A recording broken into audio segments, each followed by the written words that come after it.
everyone. Welcome to this week's Fireside Creators. I am your host, Reverend Dr. Sherry Palace.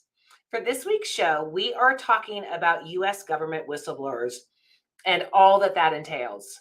Thank you for joining us, and I am looking forward to all of your comments and questions. If you're watching on YouTube, please hit that like and subscribe.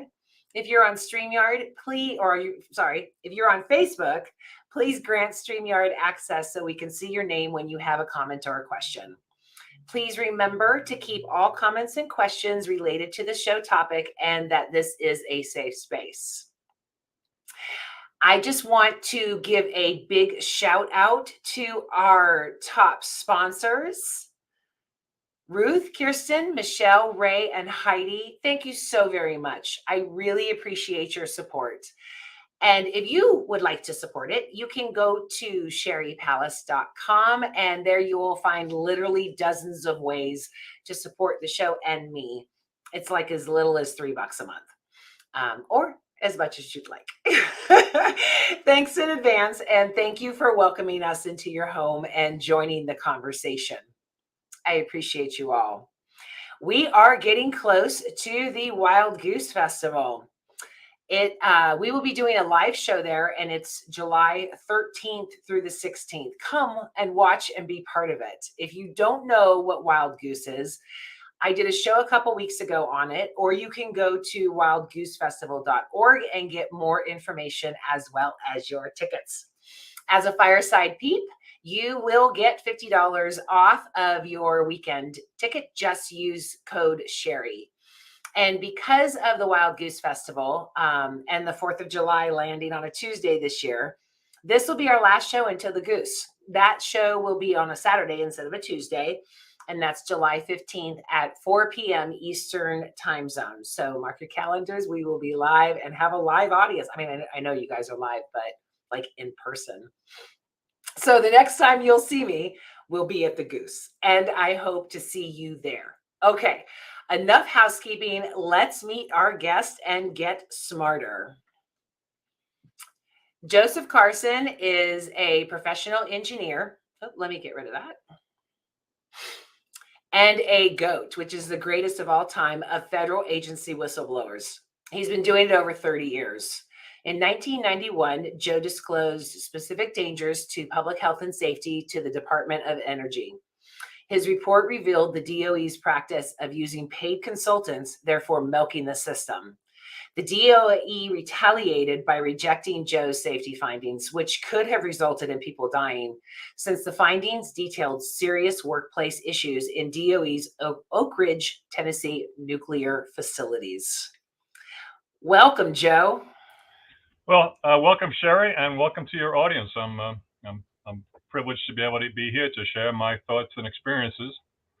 Well, I can't wait to hear your story, because we have like names that are out there. Reality Winner. Of course, I was thinking of all before the show, and now my mind is blank. Snowden, Assange, all of them are known as whistleblowers, but they actually committed crimes and now they're in exile or in prison.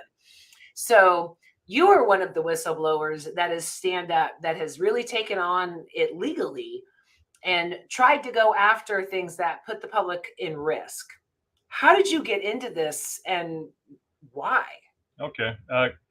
I'll ask, we're having a conversation, right? So, Sherry, Yes. Guess what my first job as an engineer was to do? I read in your bio, so I have a little bit of an advance, but weren't you running a submarine? My first duties were to play an active role in the deaths of 20 million people, if so ordered. I was an engineering division officer on a ballistic missile submarine, mankind's or humanity's ultimate terror machine. Wow. And that was under Carter in the late 70s. And at that point in time, when I say that the phrase doomsday clock, does that? Yeah. The doomsday clock of the Bulletin of the Atomic Scientists, where midnight signifies a human-caused destruction of civilization. In the 70s, late 70s, when I was serving, on the trigger, so to speak, Wow. on this again, this ultimate terror machine, something intended to, if you will, terrorize a nation state into compliance. At any rate, the bullet in the atomic scientist, the doomsday clock was 9 minutes to midnight. Do you know what it is right now in 2023? It's like 3, right? 90 seconds. Whoo! Closest it's ever been Ooh, to that just midnight. gave me goosebumps. Wow. So what's my point and how it ties with my whistleblowing? My whistleblowing involves, I use the term moral injury, and you might have heard that with some of your other guests, particularly if they're veterans. But it's, if you really violate your conscience, you can incur moral injury. You don't live up to your own standards. So my point is, I justified my service, on these nuclear submarines, willing to play an active role in the deaths of 20 million people, by reasoning that the Cold War was an enormously risky and expensive gamble for humanity to try to buy time to resolve its problems more peaceably. For an engineer, I'm very verbal. A lot of my people in high school said, "You want to be a lawyer?" And I said, "No, my sister wants to be a lawyer. I'll be an engineer." All right, that sounds great, but reality is also, I got a scholarship to college. I'm lower middle class, okay? Scholarship to a good school. On a submarine, people salute you, call you sir. I was an officer. It's absolutely fascinating. I mean, outside of a spaceship, a nuclear submarine is probably the most advanced technology ever devised and put into use. And you think about it, it was a mobile, submersible rocket base, made its own air, made its own water, had enough fuel to steam for 7 years. Just basically how much food you could pack on board and the stamina of the crew. Okay, and then again, designed to basically, hold the terror, keep a Cold War from going hot. All right, so when I joined, I'll skim over it, but I then got out of the Navy after 6 years, and I worked as a contract engineer. In the 1980s, the U.S. was still building a number of commercial power plants, and I had built a new submarine after I served on the missile submarine.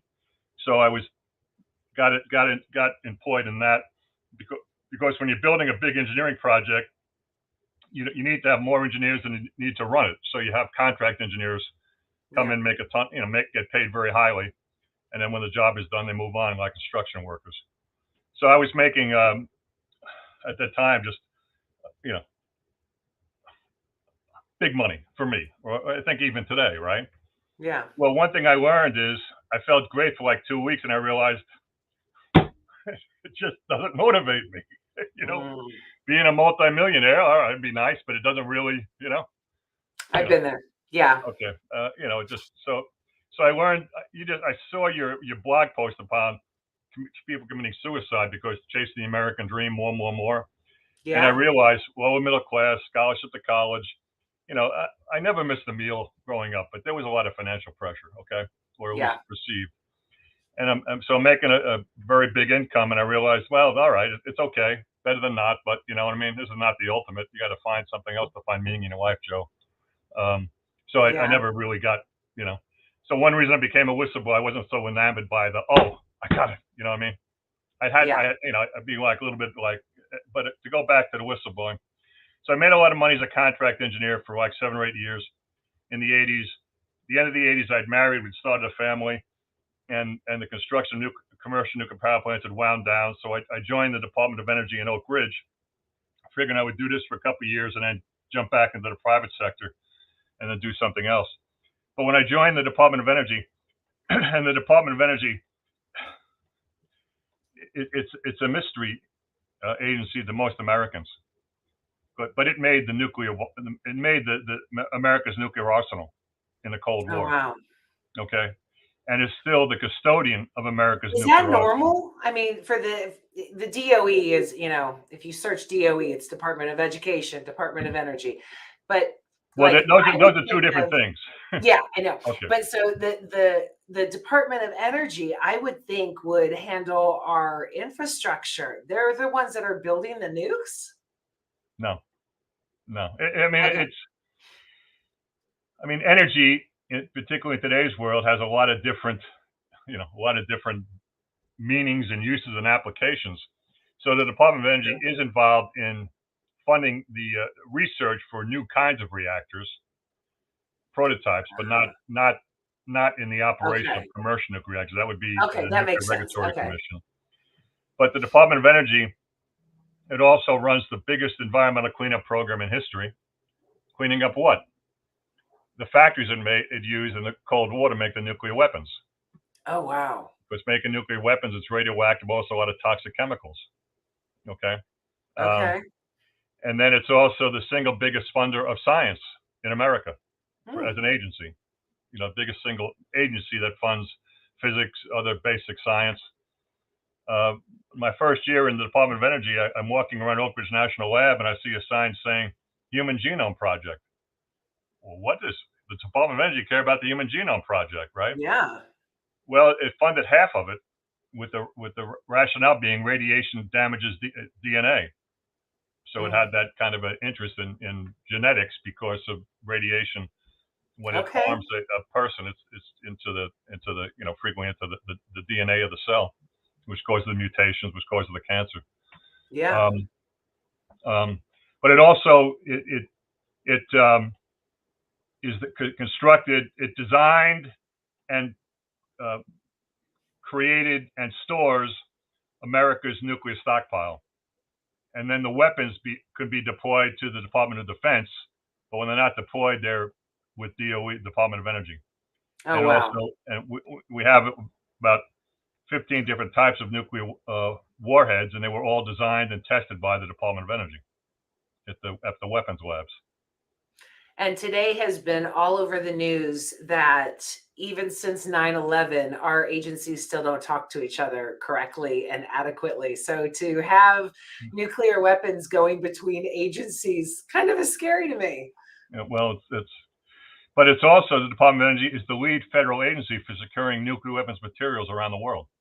Wow. So after the fall of the Soviet Union, it was the Department of Energy was kind of taking the lead with, trying to get the fissile or the weapons grade uranium and plutonium from what had been the Soviet Union under better control, or as well as other places around the world.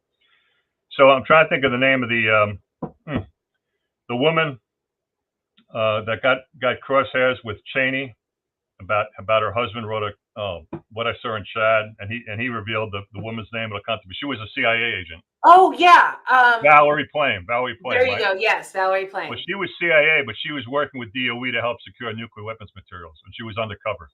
Oh, wow. So I'm just, my job involves classified materials, i.e., not so much classified information, but classified materials, i.e., nuclear weapons material, enriched uranium primarily. Okay, so I have a high security clearance. Okay, so I'm sorry, but I have to tangent on this. Okay. So what do you think about all of the documents and everything at Trump and Mar-a-Lago? Yeah, I'm not a Trump fan, and why am I not surprised? I mean, I grew up in Brooklyn, so I've been hearing Trump for decades, right? He's just a showman, a grifter. You know what I mean? Yeah. He's just. But to have those secrets that having your clearance, having all of that, oh yeah, to be so flagrantly handled, right. What? Well, rules don't apply to Donald Trump. Come on, they don't apply to Donald Trump. He tries to steal an election. They don't apply to him, right? True.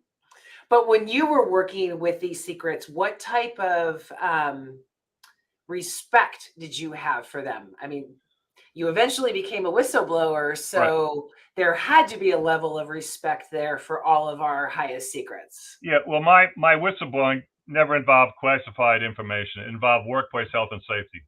Okay. Particularly in these Department of Energy facilities, but also to some extent outside the fence, so to speak.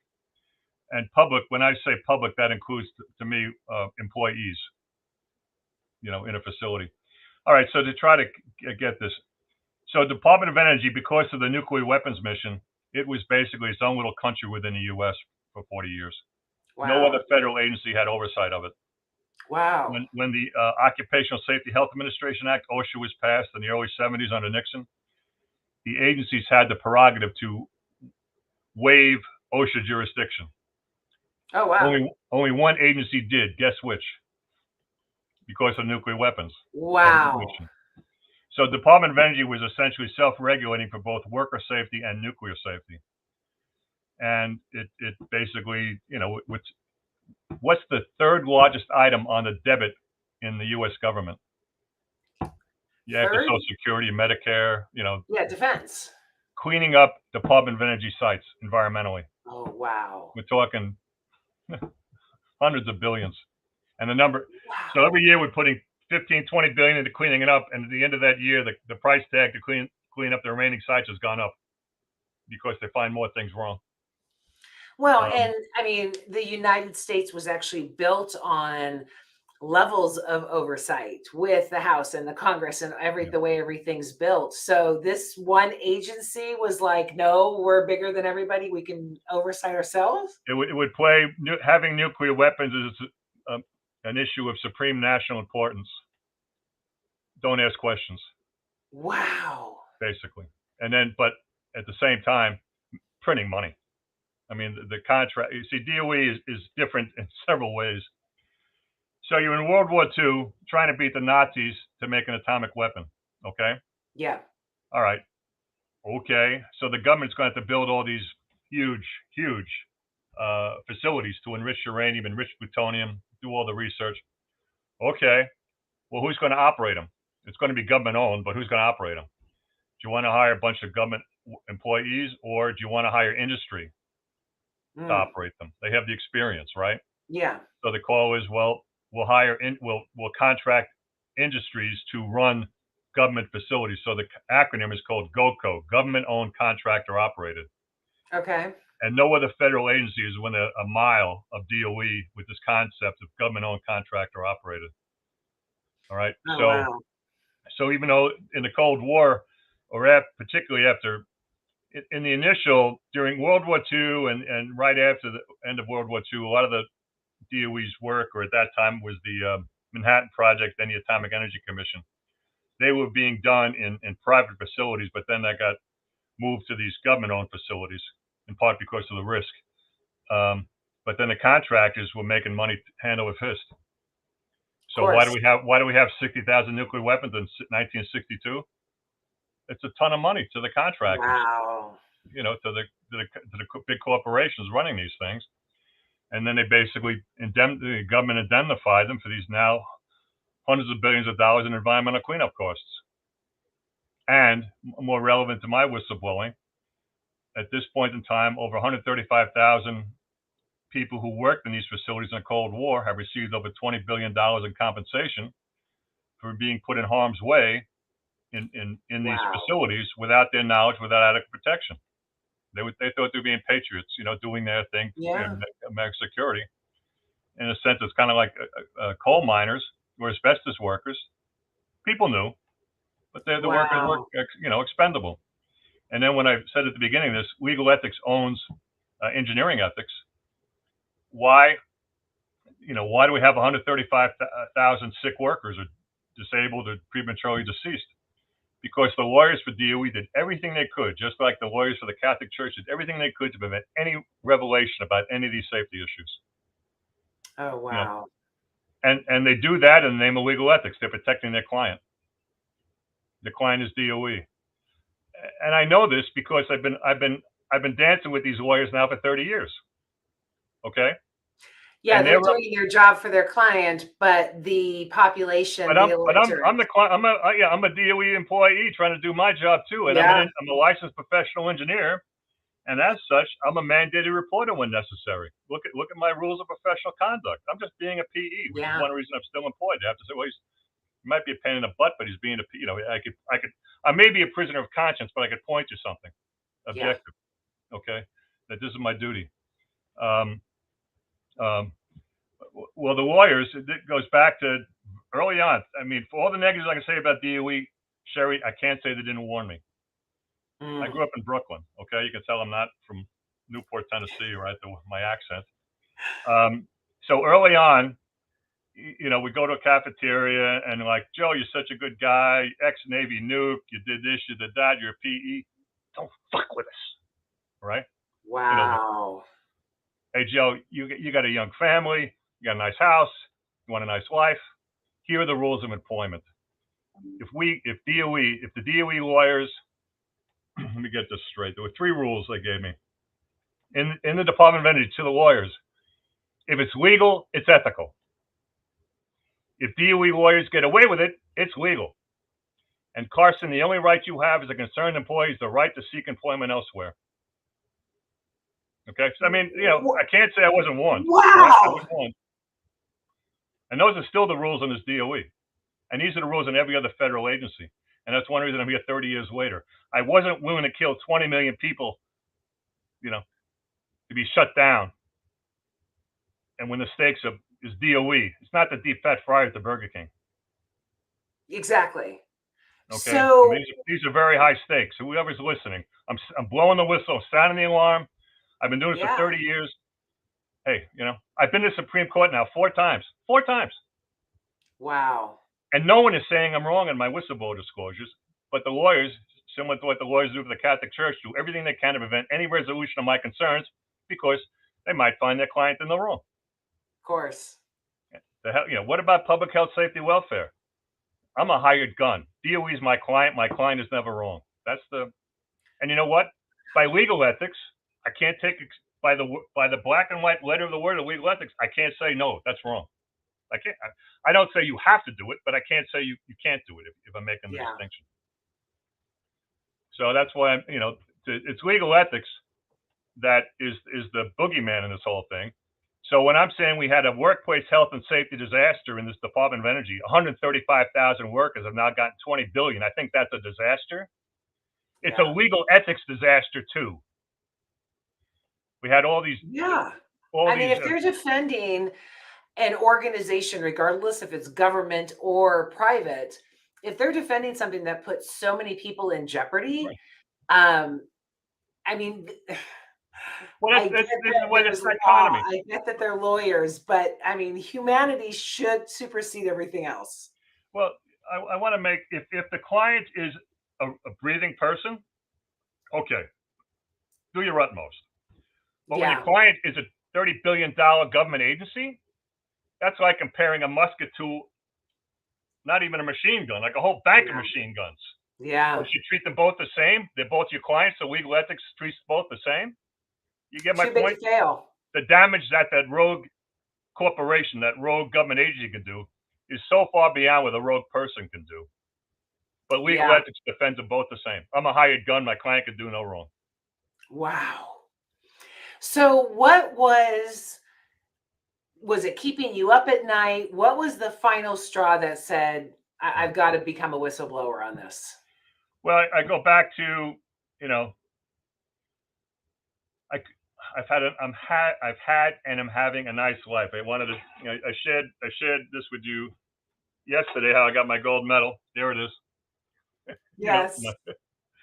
All right. I'm 69 years old, still getting gold medals in senior Olympic basketball, right? Okay. How many of the 100 billion people that have members of our species in the last 200,000 years? Please. You know what I mean? I'm in the point, no. All right. I want to recognize that, Now, as I get older, I realize, Joe, yeah. But really, Joe, you were born on third base. You thought you hit a triple, but you were really born on third base. And a lot of other people in the world, 2022, they're born with at least 2 strikes on them. It may be 3 strikes. So yeah, you could have been a millionaire. You could have had a nice body. You had more vacations, this and this. But at 2 a.m. when I can't sleep, I'm thinking, yeah, it's nice to get a medal. But I get this privileged thought in my head gets to rattle around saying, hey, what I'm doing, it's really, really important. Yeah. I don't want to take myself too seriously, but what I'm doing, this mission. Legal ethics owns engineering ethics. I'm now engineer 0 in the revolt of the engineers round 2. This can't go on. Yeah. When the engineer says this is not safe for the public health, safety, and welfare, the lawyer can't say, my client's never wrong. I will do whatever I can to shut you up. Yeah. The stakes are too high. Look at the way we're communicating to your audience. This advanced civilization of ours is utterly dependent now and forevermore on its engineered underpinnings, like it or not. Well, there's I'm a just lot of being theories factual. that these types of things are what ended the Egyptians. So I don't know that history isn't repeating itself for that too. I mean, to so what was your first step? You're So like, all right, so okay, fuck basically, this, I've they got to gave say they gave me something. the three rules, and I had my heart to heart. I said, Joe, you were willing to kill 20 million people. You're going to swallow that bullshit? And the Mm, answer was no. I'm taking it on, non-violently, rule of law. I'm a rule compliant engineer, but I'm going to defend my right to do my duty to protect others in this good. DOE. Okay. Yeah. So I prevailed more times as a federal agency whistleblower than anyone in the history of the civil service, going back to 1883. Wow. And then 9/11 happens. Oh. You know, Sherry, I'm named for a New York City fireman, my Mm. grandfather. I grew up in Brooklyn. I watched the erection of the World Trade Center walking to the subway to go to high school. I was in it innumerable times. My reaction to 9/11, my strongest, I mean, I had a mixture of reactions, but my strongest immediate and lasting reaction would be relief. It wasn't Relief. nuclear. It wasn't nuclear. Oh. Oh my God, that just gave me goosebumps again. Wow. So that's when I realized, you know, while I've Wow. been fighting DOE, the groups that are created to protect me from exactly what repeatedly happened to me did next to nothing. The other agencies, Yeah. and I realized, you know, I'm fighting DOE to a standstill, but it's really a waste of time because number one, the DOE attorneys tell me, yeah, we paid $1 million in your attorney's fees and this and that, but you know what? We've intimidated so many of the people into silence by what you've been through. We really win. Yeah. You know? And I said, I can't, I don't want that to be the last words of the story. And I realized then, okay, I'm going to take my guns off DOE because the reason that DOE could do what it did, in a sense, is because the agencies that were supposed to be police over DOE were not. But they're a sweep for everybody, not just Joe Carson and DOE. Yeah. So this explains why we had all this, in part, why we had all the security breakdowns leading to a 9/11, why we had the failures of intelligence leading to going to war in Iraq, why we have American torture, why we have an Yeah. economic meltdown, why we have all these VA scandals, why we have a BP Gulf blowout disaster. Okay, the whole thing. I'm like saying, in a sense, all right, another rhetorical question. So a human being, a human body, we have about 12 different major systems: circulatory, nervous. Mhm. So Sherry, if I were to say I'm a genie in a bottle, one of my wishes I'll grant you is, Sherry, of all the organs and systems in your body, which one do you want to be the healthiest, and why? My lungs. Your lungs. Okay, why? Because breath is life. Okay. I mean, I'm not there's a right or wrong answer, but my answer is my immune system. You know, Mm. that'll keep the other ones healthy, right? Yeah. If you don't have a healthy immune Much better system, you're never answer. really healthy. Well, my point is these agencies that I've got my finger on, they're in a sense the immune system to the entire federal civil service. That federal agency employment practices are merit based, not corruption based. Wow. So you get hired on merit, not because you're a female or you're someone's niece or Yeah. because you're a Republican or because you bribe somebody or whatever, right? Merit is good. Yeah. Merit and not non-merit. And whistleblower reprisal is the term prohibited personal practices. There are about a dozen of them, but they are agency violations of merit employment principles. I'm trying to get my fingers in here, air Okay. quotes. Um, so the agencies, and while DOE had singled me out, the agency that failed to protect me, I was just another face in the crowd. I was just getting the standard, non-treatment. So after 9/11, I said, all right, I got to take on these two agencies. Mm. And now 20 years later, four trips to the Supreme Court, no one anywhere is saying I'm wrong. Not even the attorneys for these agencies. No Oh one's trying wow. to defend because what I'm talking about, there are no disputed facts. It's disputed interpretations of law, Mm. and the way they're interpreting their laws to protect people like me, they nullify them with their interpretations. But they don't want to say that either. So it's like we don't want to tell you what the law means. It's all. But they're all attorneys in these agencies, so they're all putting on their attorney hat saying, "This Yeah. is my client. I'm protecting my client." And and this is all right. So I filed a misconduct. I am so sorry. I need to stop you. This is Okay, the first time this has ever happened. I need to go get my power cord. My computer's about to die. Give me 1 minute. cool. Keep talking. All right. So I filed a complaint with the DC Bar Association, or bar organization, which is licensed as lawyers in the DC area. Many of these lawyers work in these agencies. The names of the two agencies are the U.S. Office of Special Counsel and the U.S. Merit System Protection Board. I filed a complaint with the DC Bar against Kathy Harris. Kathy Harris is the acting chairman, that's the legal term, of the U.S. Merit System Protection Board. So she was nominated by President Biden and confirmed by the Senate to be a member. I'm giving you the inside baseball of the Merit System Protection Board, and then she became the acting chair. And what the DC Bar said, you know what? We don't care if Kathy Harris thumbs her nose at all her statutory duties. Why? Why? Yeah. You're sitting down, right? Yeah, I am. Because the rules of professional conduct for attorneys don't address the scenario of you're a government attorney charged to implement specific laws. That's just not addressed in the model rules of professional conduct for attorneys. It's not addressed, so it's like, we're not going to tell you she's right, but she's not breaking any rule by violating the laws she's supposed to implement. So wow. we cannot discipline her within the legal profession. So where is the oversight? You got it. None. Over our nuclear it's me. arsenal, America, it's me. I don't think it's the way it should be, but it's me. I'll be the witch boy.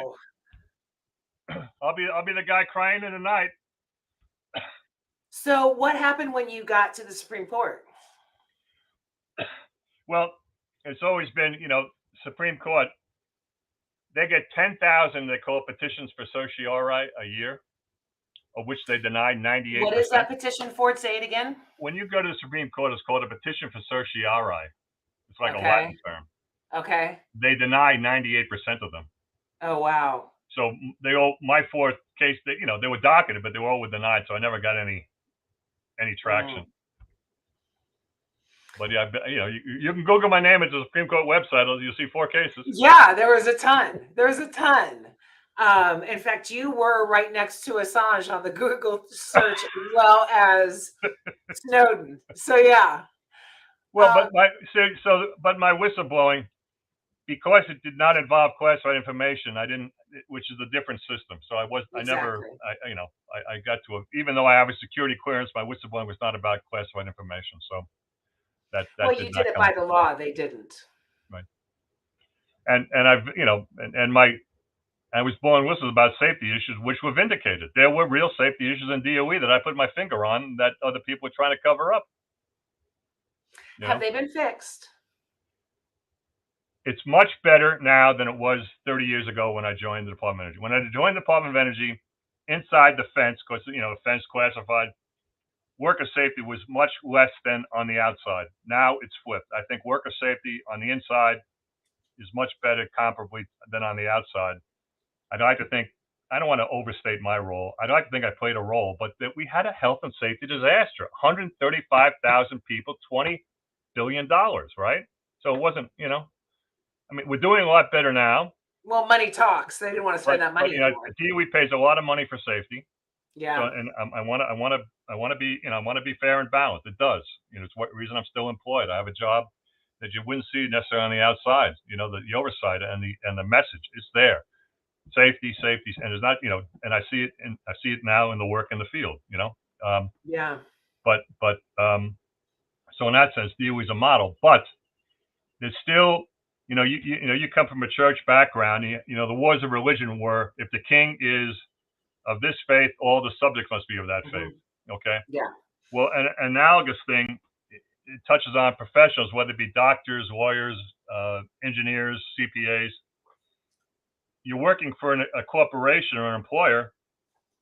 What if what your employer wants isn't consistent with what your profession expects or your professional rules of conduct are? So you have like a dual loyalty. Yeah. And employers don't want to hear about it. They want to hear about your credentials when it's in their interest, but when your credentials create some inconvenient demand remember who pays you. Think of your Yeah. family. I've been in that position before. Yeah. Just be So quiet. even in these, so like with Department of Energy, it pays, it renews, it pays for my PE license renewal fee, professional engineer license renewal fee. It's not a lot of money, but it does. Okay. Yeah. But when I'm looking at the rules of professional conduct or for government employees, it's one size fits all, whether you're a brain surgeon or a clerk typist.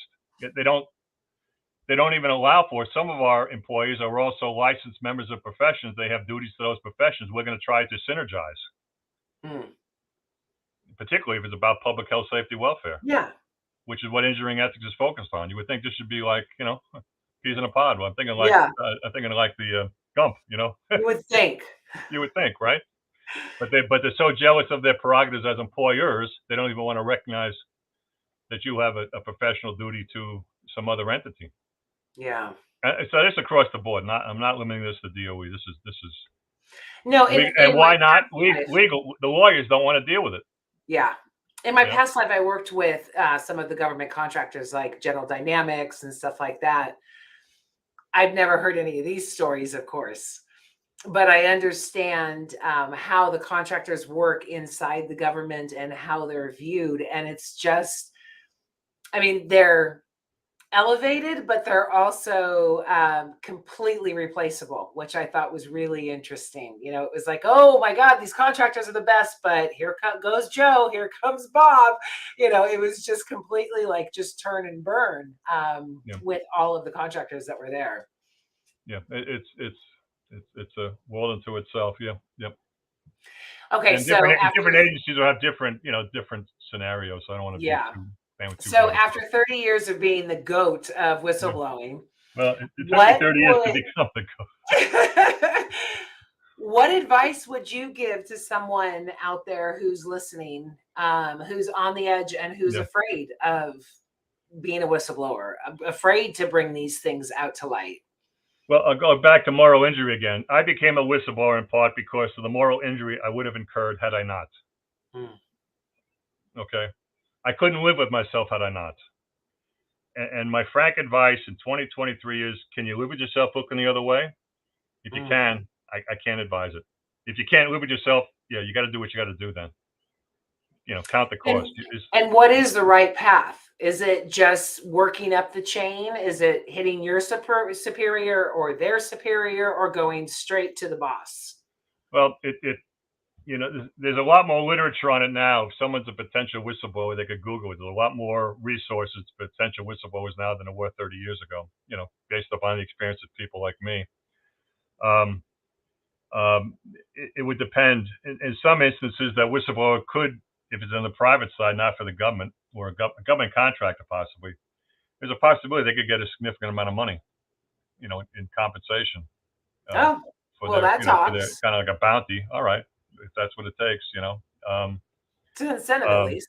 so I would suggest they speak to a lawyer who's experienced in whistleblower stuff. But who would I not expect? Who will you be radioactive to? You will be radioactive to your minister. Mm. Your minister doesn't want to hear it. I've had conversations with dozens of religious professionals over these 30 years because part of my story is faith based. Well, my motivation. I want to be fair and balanced. My reasons are in essential part faith based. Having said that, my reasons are better for me. They're not going to necessarily be better for somebody else. And I accept someone else's reasons is better for them, and Okay. applaud them. Okay. Um, So but it's religious kind of like you professionals, do you, boo. well, we all have freedom of will. That's part of what makes us Yeah. human, right? Yeah. Agency, best I can tell, we're the only, the universe becoming conscious of itself, as Pierre Chardin would say, right? So, Yeah. and we live in interesting times, Sherry. We have, the Fermi Paradox. Where are they? They being other intelligent life from the galaxy. And if we're really it, and we very possibly could be it, for this whole Oh God, I universe, hope there's more you know. intelligent species out there. Yeah, all right, but we don't have evidence of them yet, right? Yeah. And you, if you would think, if there's been all kinds of mathematical models that would show, even if just the 0.00% of planets could have intelligent life, they should have showed up here by now. Well, there's a lot of videos out there. I watch it Yeah, every Friday night. but I'm all right. But I'm you know, all right. But the explanation would be any species that reaches the ability to get into interstellar space probably is going to destroy its host planet. Yeah, or look to conquer another one. Well, they'd have So to we be able have a to do question from the audience. What can we as private citizens do to support those who are whistleblowing? that. Well, I appreciate the question. What can you do as a private citizen? I'm sharing with you right now. The legal profession is the biggest problem, and its code of ethics. That's why we have these whistleblower things go on and on and on. And the legal profession claims the privilege of self-regulation ostensibly for the common good. Drives And me we need to say, crazy. legal profession, you need to change your code of ethics so that you don't squash whistleblowers in corporations at least, and think, oh, my client's never wrong. Yeah. That's the, to my mind, the root of the rot is the legenta, the missing parts of legal ethics. We have to make legal ethics fit more for a sustainable planet. So if you're representing a corporation that's a polluter, you just can't say my client's always right. I will defend it. No. You become a mandated reporter too, lawyer. And if you don't, your law license is on the line. Things Legal will change ethics like sounds like an that. oxymoron to me. So It really does. I mean, lawyers are, don't at me, lawyers. I know there's good ones out there, and I know that we need them for our country. But when you are justifying these atrocities that can wipe out civilization, it's like it's beyond ethics. it's It's when you're humanity. the code of ethics for all government employees says you shall reveal wrongdoing that you witness. Right. Foreign It and doesn't say domestic. except if you're the lawyer. It doesn't say that. But when I ask lawyers, what does this mean? They all dance around and who knows? We don't want to they have this fixation. My client. This is what they learn in 3 years of law school. My client's always right. I'm a hired gun. And we have this idea like legal procedures are like a joust. Yeah. Well, when you're representing a $30 billion a year federal agency against a little Joe Carson, oh yeah, this is quite a canoe race, isn't it? And you're Or in squashable at these that other point. instances, we have to make legal ethics to where when the lawyer is representing a non-human being, a corporation, a government agency, legal ethics has to realize the harm that agency could do if it goes rogue. Just have the Does lawyer Citizens saying, my United play lawyer's into never this at wrong. all because it says that corporations are people? Yeah, they're So treated like that's just my Citizens clients. It doesn't United. make any distinction. Yep. Wow. And that's corporate personhood, Yeah. right? All right, but the legal profession grew up with corporations, so corporations and the legal profession are joined at the hip, just like my profession of engineering and corporations are joined at the hip, just like my Yeah. profession of engineering and the government is joined at the hip, just like the legal profession is. Oh, this is quite. But we need oversight. I mean, like I said, our country is based on different levels of oversight. It is based Right. on checks and balances to make sure that everything runs. And if we have any government organization in there without those balances, we're seeing it with the Supreme Court right now. Right. Without those balances, things go awry. We are human. And Well, when I just did a video the other day about power corrupts. Always power corrupts. And when an agency of that size, stature, and ability to wipe out mankind has no oversight, well, I don't know that I'm going to sleep well tonight. it's where am I going? One of the bedrock polities of America is limited self-government, and one Yeah. of the ways it plays out, our professions in America have a greater degree of self-regulation than professions in other advanced countries. The legal profession is the most self-regulating of all professions, but they self-regulate ostensibly for the common good. Okay. So it's not like if we write letters to the legal profession, they can just blow us off. No. You have a Okay. privilege. You don't have the right. No one says they have the right to self-regulate. They always say we have the privilege to self-regulate, and that privilege can be taken away. So it's not like we don't have. Okay. It's not like we don't have some. And so that was They're your not mission. untouchable. Let me put it that way. Well, and that was your mission, right? To say, okay, you're not untouchable. Yeah. I need to stand up for these people? Yeah. Well, when you come to, you're trying to protect the public, and you find out who's my real adversary. Oh, it's the attorneys that of the agency that's supposed to protect you, but they have this hat that says, one hat says protect Carson, the other hat says protect MSPB. So if MSPB is breaking the law, protect MSPB trumps Carson. We're sorry. You're a nice guy. Good luck. Wow. But I'm not doing this for me. Please. Yeah. Yeah. When there's a bigger purpose, I get it. I get it. Yeah. So what would you do different? After all of these years, what have you learned? Well, I would have realized how stacked the deck is against you. Your faith communities are going to treat you like radioactive. Why? They're bought off. They're bought off by the powers that be. They like corporations and the foundations. They like buy the modern day version of indulgences. Oh, Or wow. like so they buy the silence of churches. So with all these $1 billion settlements to the opioids in the last year, has any church said anything? No. Radio Right. silence. Okay. Ditto. Well, that was a replay of the tobacco settlements from 30 years ago. Yeah. Now, one faith community, how much did that train the drug, the drug salesman for Purdue? Well, the church, if I go to church, I write my check, pastor pats me on the back. He's not going to take exception that I know that stuff may be, addictive, right? Tithes bring silence, evidently. Yeah, just show me money, Wow. So when I prevailed 8 times as a whistleblower, you know what I was told when I went to my church? I said, look, I prevailed now 8 times, an established, final, unappealable, legal record. Will you please criticize us? I'm not just a speeding ticket. You know what I was told, Sherry? You're being selfish, Joe. You're being selfish to ask. Really? Yeah. Now you want to how to reason that out? You want to hear the reasoning? Yeah. Okay. The Department of Energy is the biggest single employer in East Tennessee. Joe, if we criticize the Department of Energy, Congress may give it less money next year, and good people would be put out of work, and you still have a nice job. You're being selfish. Wow. Cha-ching. All right. Have you ever heard any religious professional take the stand for any whistleblower? Against any corporation? No. No. Never happened. So Wild Goose, and I've been going to Wild Goose now for I'm a lifer because I live in Knoxville, very close to Hot Springs, what used to be.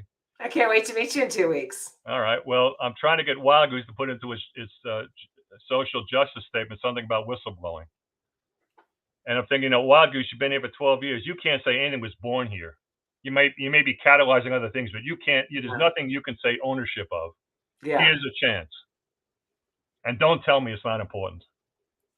Well, it's very important, especially protecting them, protecting their voice.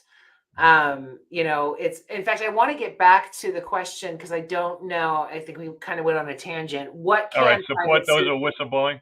Realize until legal ethics are changed, we're just rearranging deck chairs. Legal ethics needs to be modified to support. So how would a private citizen go about that? Is that writing their congressman? Is that calling? Is that what type of steps? Yeah, what kind of thing can they do? I don't want to waste your time. If you're not going after legal ethics, you're wasting your time. Right? Okay. Now you might want to say someone who is a whistleblower, they're going to try to say they're disgruntled, they're this, they're that, blah, blah, bing, they're looking for the buck. What you might want to say to your faith community leaders is, if there's an established record of corporate law breaking, why are you bystanding to it other than you're bought off? Yeah. When Purdue Pharma makes these billion-dollar things when they don't have to admit guilt, why are we bystanding? Why are we not saying to justify? No, we want a finding of guilt.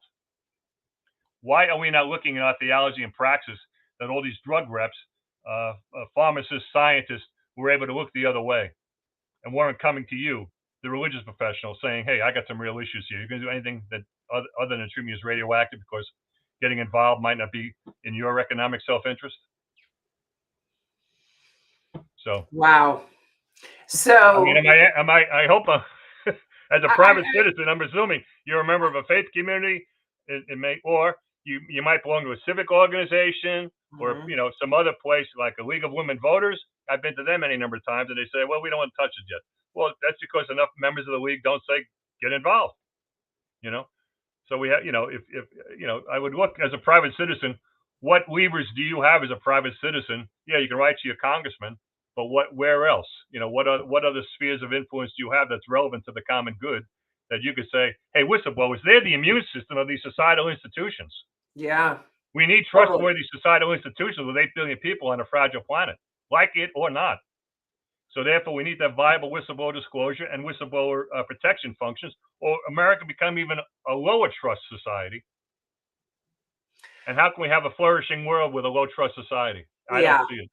Well, and I mean, my mind is racing right now trying to remember all of the facts and logistics about, again, the big whistleblowers. But if I'm remembering correctly, all of it was about public safety. All of it was about looking out and making sure that the government shrank Well, down. for the common good, Yeah. or rule of law. Yes. Yeah. Yeah. So if a church purports to be pro-life, they kind of have to get behind this. They kind of have to do this if they're not hypocrites, if they're not Very, very, using the very, money and they're very, not tugging on very. emotional strings. Because We there's can't nothing polarize more people. pro-life than preventing nuclear war. We can't There's piss just, people off. All the wealthy people in this society, things are working just fine for them. Whistleblowers are disruptive. Hey, Sherry, remember, I'm a disruptor. Christ turned over those money Exactly. changers tables 4 days later. He's hanging from a cross. Sherry. Yeah. Yeah. I get it. I mean, but disruption creates change. Yeah. Yeah. And, I mean, I have a whole issue with his death and the resurrection and all that, but no one can say that Jesus didn't create change. So, and the belief in that and all of that. I mean, to purport to be pro-life, this would be one of the mechanisms that could create the most amount of change Right. and prevent atrocities from happening like they've done in the past. Yeah, you So would think I so. think Yeah. the faith communities out there should definitely hop onto this and start practicing what you preach here, because these are actual breathing people that need your help and support. Well, look, I would say just look at the levels of trust Americans have in the various institutions. It tends to be Oh declining. yeah, it's toast And you now. would think Yeah, if a church is pro-life, we got to make these institutions be and perceived as more trustworthy because yeah, they mediate so many aspects of our individual and collective lives, like it or not. It's yeah, a difference. I want to be graced. The amount that our lives are so mediated by all these different things now, it's kind of different. Okay, but it's here.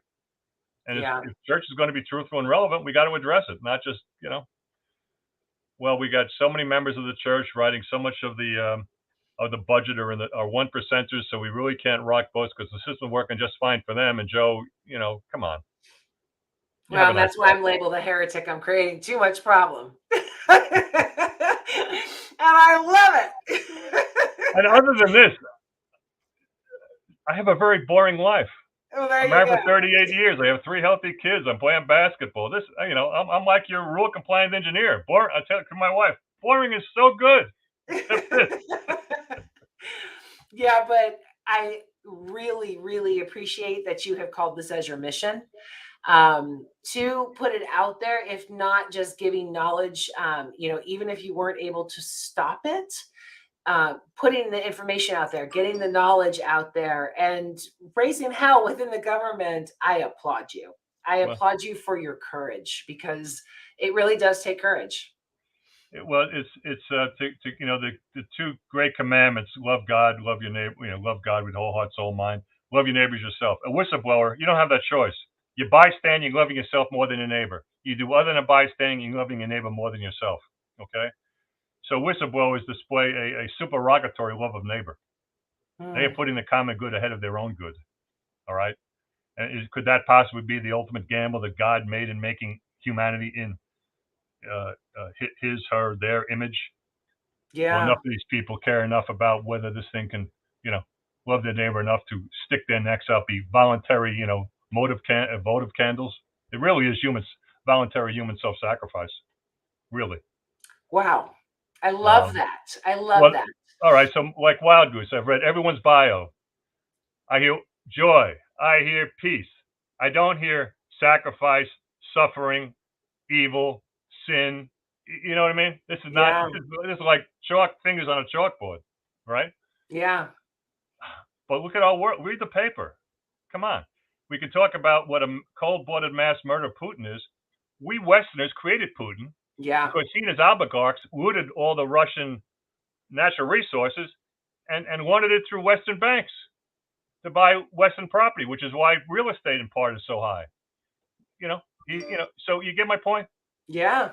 And then so Putin creates this war with Ukraine in part to distract the Russian people from all the, that their waters are empty because they're all been stolen by his oligarchs.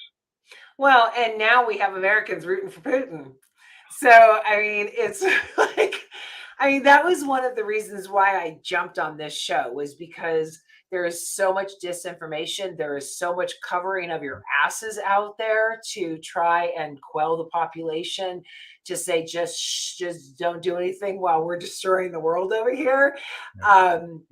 We needed to be able to get this out and say, look, the information is out there if you want to see it. If you want to create a change, get those boots on the ground and get those fingers writing. We can do this. In this country, as of right now, we the people still stand. But if you really want to make a difference, how does a private system make a difference? You might have to stick your neck out, because where you can make the difference is probably related to how you make a living. Okay. Or where you go to church, or your civic. You can step back. I'm sticking my neck out because it's related to in my occupation, but it's the only reason I can make this kind of change. So it's like a double risk dilemma. It's relatively easy. I'll go down, and it's important. People march with placards. Yes, yes, yes. But the example I would make is, if you have an egg and bacon breakfast, the chicken was involved, but that pig was committed. And you need to have some people that are going to be committed. Not it's essential, maybe not to be sufficient. But if you look at Martin Luther King's precepts for nonviolent resistance, it talks a lot about courage. It talks about sacrifice. Yeah, it takes courage. It definitely takes courage. Of course, there can be a cost. You count the cost, right? And that's another thing you don't hear in the Wild Goose brochures is count the cost. It's just. But I could say that, and freedom of religion means we have to market it. What's in it for me? That's a legitimate question. Okay, but what about us? What about we and them and us 100 years from now? There's a different look at it from a different foci or locuses. It might come up with a different answer. Every whistleblower story is a morality tale of divided loyalties. I have a legitimate duty to my employer, to myself, to my family, to my profession, to my church, to God. And if we were a monkey or an octopus, I think they all point in the same direction. But we were human beings; they not necessarily, be congruent. And then you have these. Yeah. What do I do, right? So, which is why I don't see chimps writing novels. Not yet. Not yet. Well, I mean, yeah, who knows, right? Well, and the irony, and it's true irony, is that the government as well as religion are supposed to be of service, not power. They are supposed to serve the people. And our government and a lot of our faith institutions have totally forgotten that. And that's why we've gone astray. It's for your neighbor. It's not for yourself. Yeah. Well, sociopaths tend to rise to the top of organizations and hijack them for their own self-serving ends. Trump. Yeah. Right? Peter Principle on top of it. So that's why whistleblower disclosures and whistleblower protection schemes are like an immune system to help prevent that from happening, like a cancer taking over some organ of your body. That cancer's doing just great till it kills the host, Yeah. So it's a similar. Well, we are at the top of the hour, and Susan, thank you. I totally agree. What a fantastic show. Joe, What advice can you give to anyone out there, and what are your final words for the show? If you belong to a faith community, you might want to ask your minister sometime or someone on your ministry staff, what would happen if a whistleblower asked you for help? What would you say? And when you see them shuffling their feet or she's shuffling their feet, this is across the board. You may want to think that's really not the right answer. Aren't we supposed to be able to resist evil? Isn't that part of this Christian walk? Exactly. It's supposed to be. Yeah. And solidarity, body of Christ. Yeah. Well, Joe, All right. I will see you in 2 weeks at the Wild Goose. I'm going to thank you so much Oh, for giving us all of your wisdom and history and advice. I hope that we have a bunch of users out there that start writing letters and start walking up to their pastors and their preachers to say, what are you doing? and Sherry, if you know anyone on the Wild Goose board, you might want to think, why are we bystanding the whistleblowers, Wild Goose? I'm meeting with them Wednesday night before the goose. I will definitely broach that. All right, cool. You can make a change, Sherry. I'm going to send you backstage as I close the show. I'll Right. be right back Thank to you. Okay, bye-bye. I may not sleep tonight. There was so much information in there that is really terrifying, and it really shows an out of control government as well as an out of control unethical conglomerate of government out there, and people that are maintaining those norms of a lack of safety. It's terrifying. It really is terrifying. So if you know a whistleblower, if you know someone who is thinking about going to the authorities for a whistleblower, encourage them, support them, stand with them, and make sure that it is a worthy and valiant cause, because there is going to be some feedback, there is going to be some kickback, but your courage will stand strong. So this is the last show for 2 weeks. I will see you on Saturday, July 15th from the Wild Goose. Hit that like and subscribe, share with your friends, get the conversation going, and I will see you in a couple weeks. Thank you so much, and I'll talk to you soon. Walk in love. Mwah! Bye.